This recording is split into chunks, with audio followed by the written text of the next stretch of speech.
আমার জীবনে ভাই এরকম পেঁপে খাই নাই যে যে পেঁপেটা আধা ফাঁকনা আধা কাঁচা। দেখি আল্লাহ রহমতের নাম লই আজকে মুখে দেয়া কতটুকু ভালো লাগে। সেই মধু, সেই স্বাদ, তার সাথে চা মিক্স করে খাইলাম ভাই। আমরা সিলেটি মানুষ, চার লগে পেঁপে আজকে প্রথম ফার্স্ট বিজয় খাইলাম।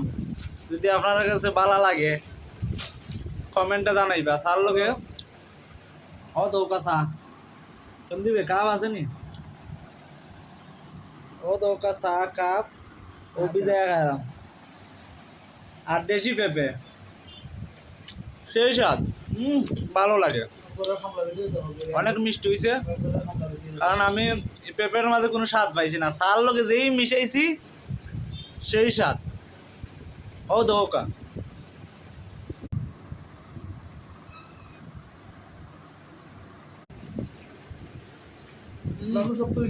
সেই স্বাদ, খুব ভালো লাগে।